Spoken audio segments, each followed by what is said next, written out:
Regarding the future of workplace, I would argue, actually, that the future of workplace has already arrived.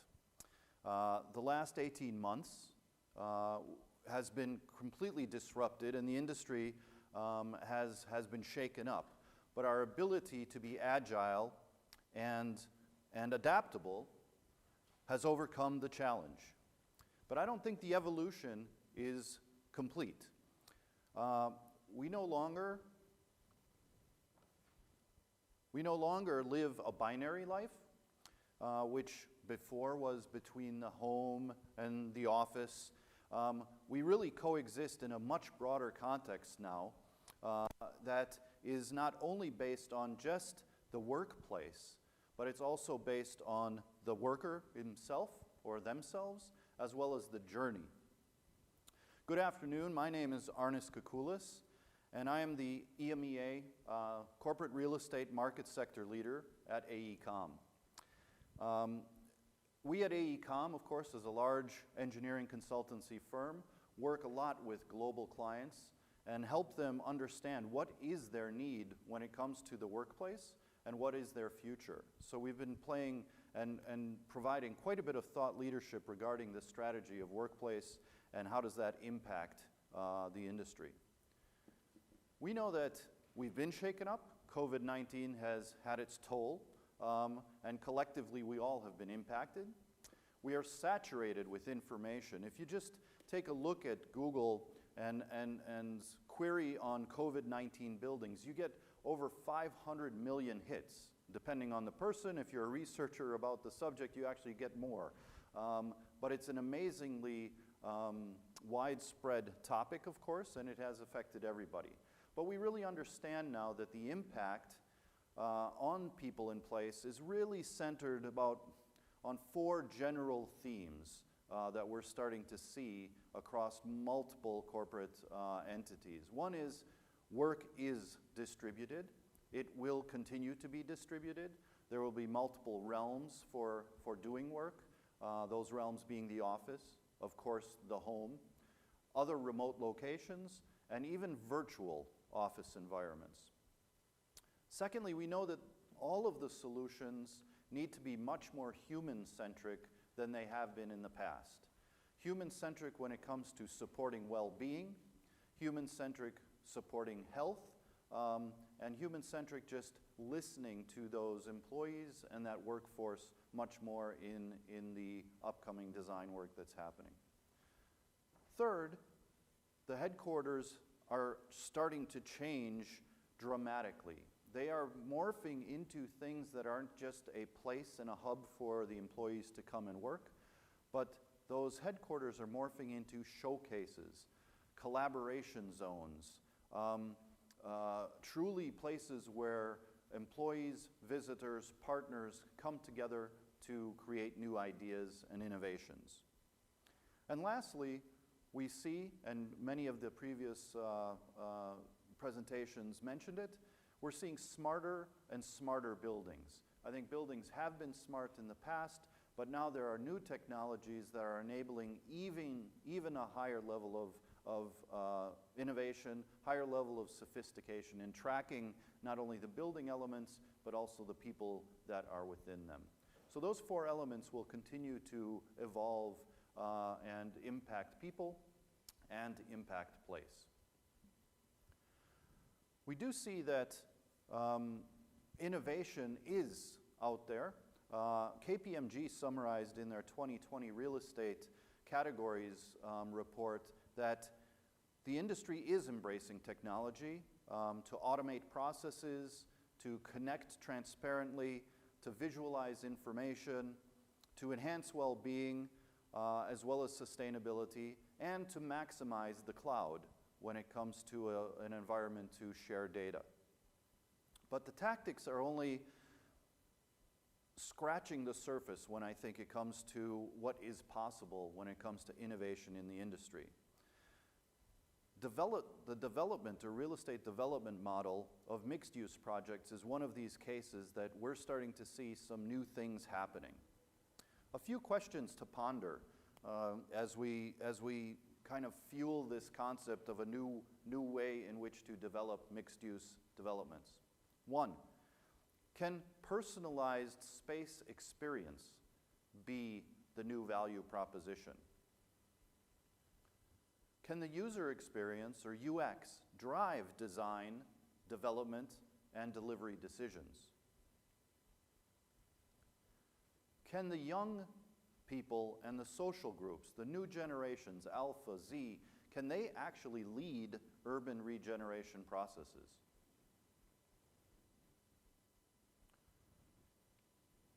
What do we like more?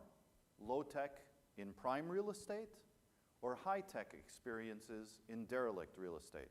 Or possibly some form of a hybrid between the two experiences.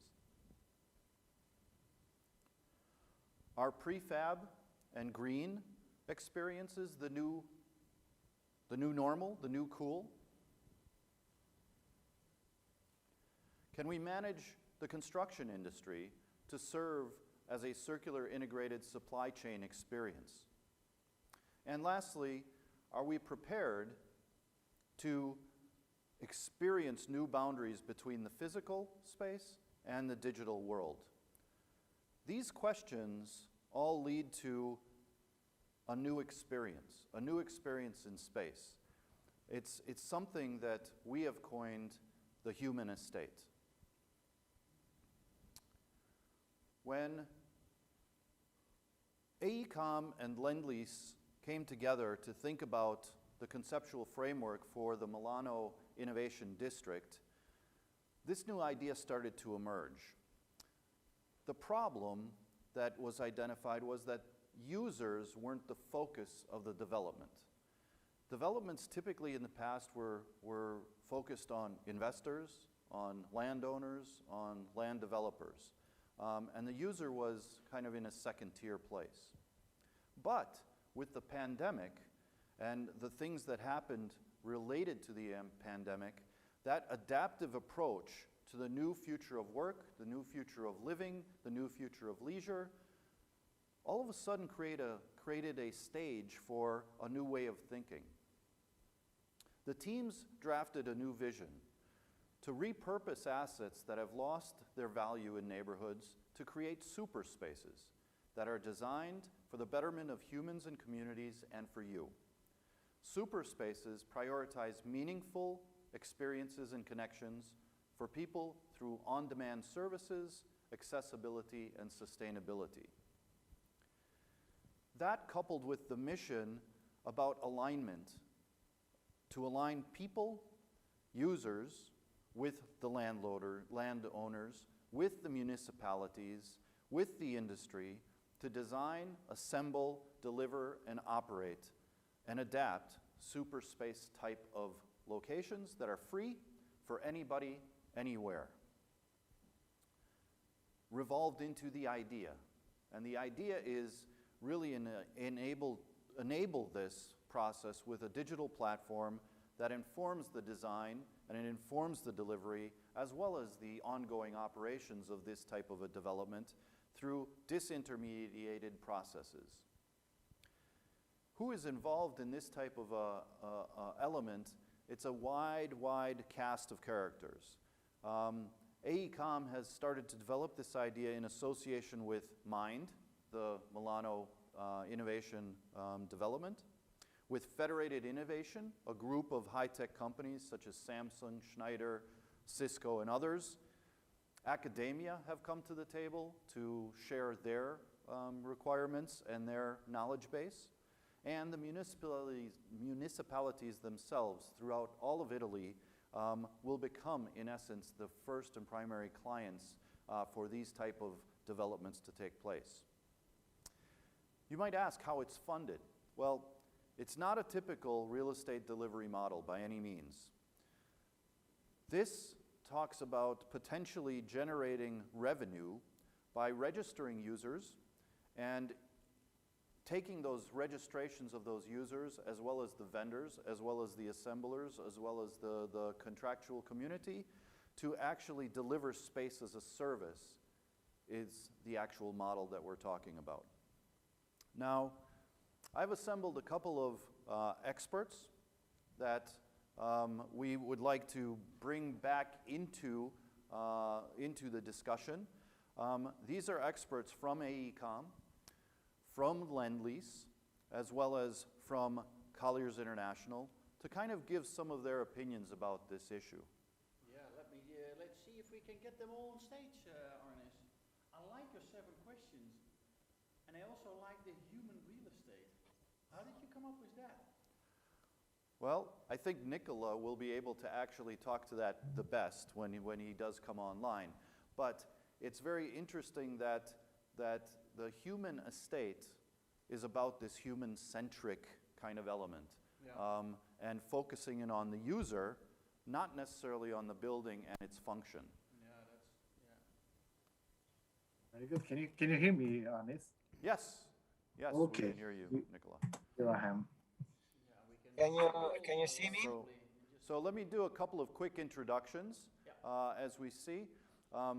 Nicola, Colella is on the line here, just waved. He is one of our directors of the AECOM practice in Italy. He has a long-term relationship with construction, actually worked earlier at Lend-Lease, and now heads up our team in Italy. We have Tommaso, who is actually from New York, but also has lived in Italy before. And he actually is one of the key players of the Lend-Lease organization related to this Milano Innovation District, and acts as actually the Chief Innovation Officer for this development. And lastly, we have Lucas Luzzi, who's with us from Latin America. Morning. So we're totally global on this panel. And Lucas, as kind of a project management and delivery specialist at Colliers International, is one that is key in kind of talking about the delivery aspects of this type of a model. So I'm going to ask actually Nicola to start out, and I will again share the slides. We might lose the images of the panelists, but there's a couple of images that Nicola would like to talk to that relate specifically to design, and design when it relates to this concept. Thank you, Arnis. Yeah, you can go to the next one. Well, first of all, thank you, Arnis, and thank you to the invisible listeners to this event. Yeah, I'll start with this one. And the idea behind the human estate was the early one was that of we need to emancipate space. We believe that the traditional location-based business model can be coupled, not replaced, but at least coupled with one that is more inclusive, participative, and proximity-based. The model shall be able, and this is what we're currently working hard at, to generate value from the user experience. But to do this, we need to think out of the box, totally out of the box. Learn from other industries, which is what we're doing together with Lend-Lease and Tommaso, and free space from the legacies of the post-Fordist city designed by real estate, contractors, and transportation. So we believe that there's a different model, which is far, or at least not that location-based. And I'm happy to listen to Lucas' point of view, from being a real estate expert. We believe that we have the technology available. Users and city governments are craving for this. In fact, many cities are trying to develop the 15 minutes urban model, and they are far from achieving that result. And the reason for not happening, is not happening is that the industry is sealed and not willing to embrace new business model. And let's go to the next. To do this, we want, as human estate, we want to move from a linear extractive model to a circular generative industry. Despite corporate propaganda, users, which you see on the slide at the very right-hand side, are still at the bottom of the value extraction process. They enjoy a fraction of the value that we as designers, engineers, and industry leaders have available. Still, they are the keystone of placemaking and space creation process, which is something that we don't like. Next. As a consequence, we believe that one of the first immediate consequences of this new model is disintermediation. Tech companies, small and medium enterprises, startups are where the innovation happens. And you will listen to Tommaso telling us the story on how they are gathering industry players around the Milan project. They know their products, they know how to deliver experience to user. Still, they're under transactional agreements and various silos that block the benefit of innovation to reach users and end users. How do we do this? We make this happen through a mix of three elements. One is a digital platform that gathers jargon-free, experience-based demand grouped in communities. The second one is a supply chain that we call the super consortium. We will talk about this later, which is circular and integrated. And the third one is a repeatable modular system to deliver liquid space to a fraction of the cost and the time that we are used to in the brick and mortar traditional construction industry. Question, is this the first time this happened? I don't think so. Arnis, next one. We have some historical example. The sketches you see on the screen is a drawing, handmade drawing from Renzo Piano, which dates back on 79. This design was aiming at delivering a modular space that they call a neighborhood lab. So basically it's a mixed-use, multifunctional space to be located in the city, in the village city centers to provide different services to the population. We are inspired by this design. And in fact, next, we are working to, if you want, the post-COVID model of that space. We work in different functions, which are prototyped in modules. We are purposing, we're trying to repurpose underutilized urban space. So the idea is that we design, we prototype the space, we size the space based on the local community requirements, and the space is delivered by a circular, integrated consortium of companies that we're currently working at, only when the demand reaches some minimum level of mass requirements. So when we get that level of requirements, which is from user where they expect a specific service, we are able to assemble this space, which is a modular liquid space within secondary or small villages around Italy. And we started conversation with local communities to make this happen. Last one is the early concept idea of how this space could look like. It's again based on experience. It's modular. It's flexible, and again, the revenues are gathered and extracted from the user experience, from the ability to the space to deliver that experience rather than a typical location-based business model. This is it. Nicola. And Tommaso, I'd like to ask you to kind of spend a moment and comment on the role of disruption when it comes to coming up with these type of ideas. And as an innovation specialist, what is it that Lend-Lease did to spark this idea? Okay, so I hope everyone can listen to me. I'm outside. This is our favorite workplace right now. I'm at the Milan Innovation District. Is the new project that we are developing on the site where the 2015 World Expo happened. And it's really a fascinating project. It's 1 million square meters. And in 9 years, there will be this will be the district for 70,000 people that work, live, innovate, entertain themselves, all in a new part of the city of Milan. I'm taking the challenge very seriously. This is really one of my mandate as the head of innovation. And my job is to really try to learn from other industries and try to bring it to our industry of the real estate development and construction, architecture, engineering, construction in general. The key is to start from success stories, for example, manufacturing. and the process is to transform what has always been a one by one exercise into a structure. We're going to be digital first, and our tagline here is going to be mass production of one. So once we got in touch with this model, the human estate, and this is what I'm going to talk in this slide, which I call, this slide, there's no title, but I call it the disruption matrix.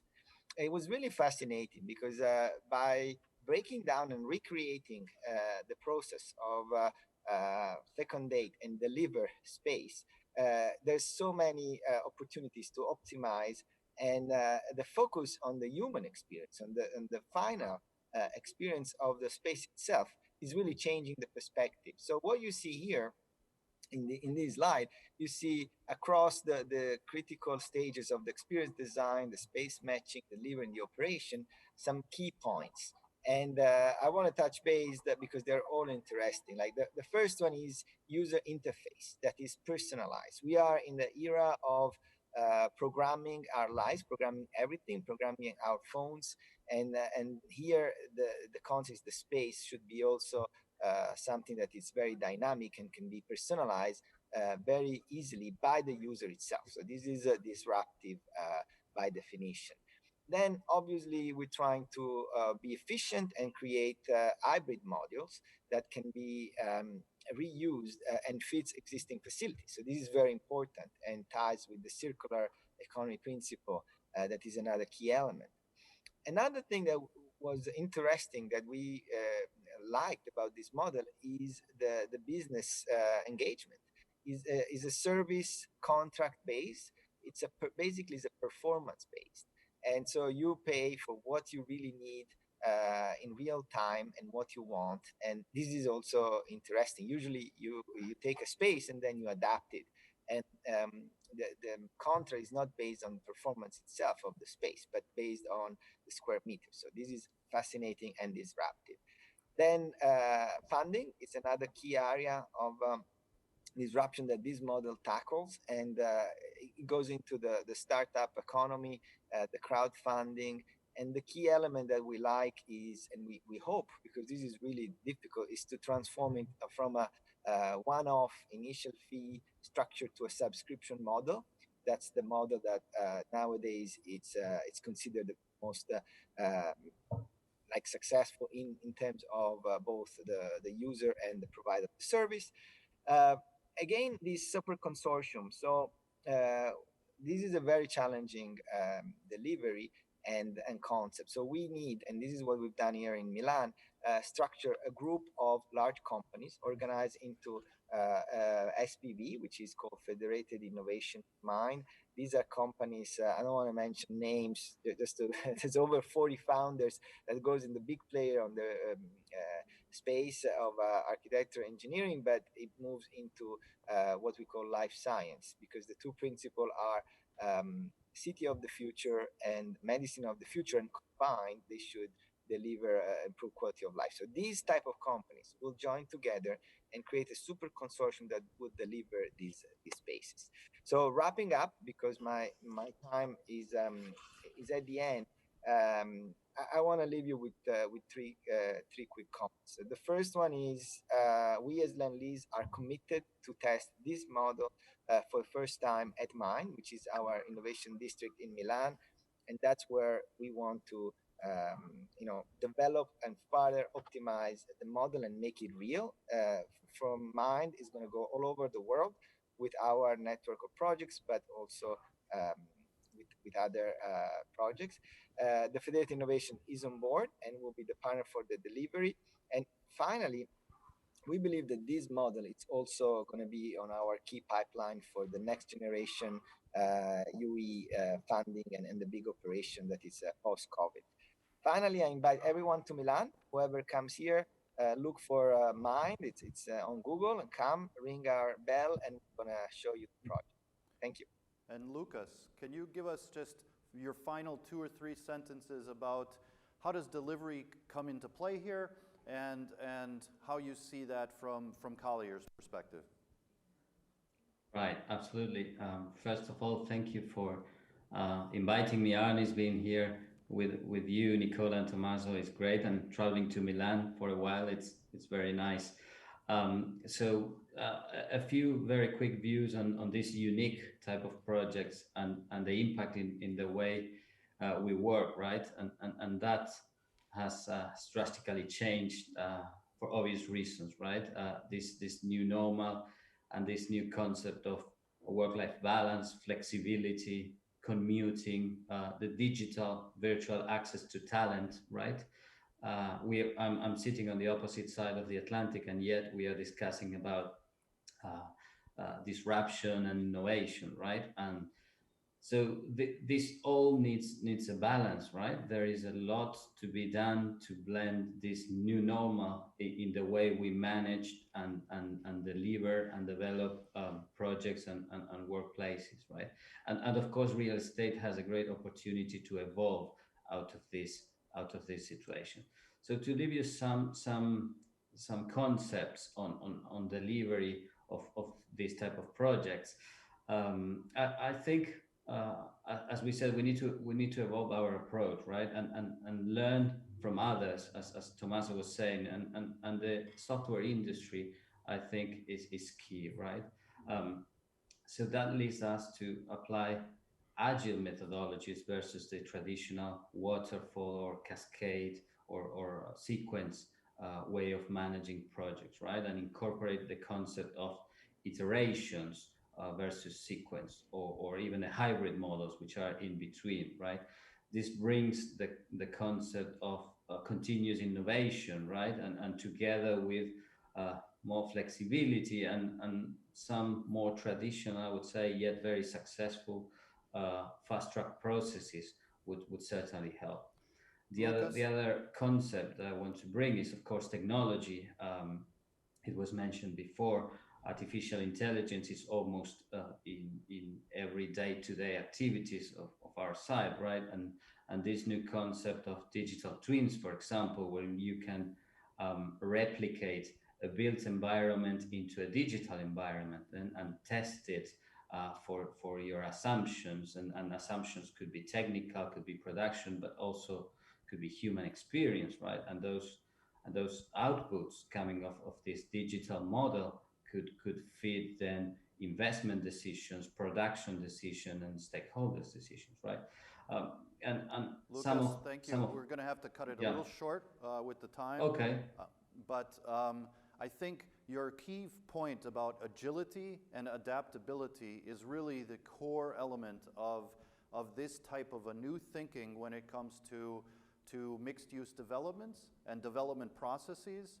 And I just want to thank again AECOM as well as Lend-Lease and Colliers for coming together to bring that topic to light. There's much more that can be discussed.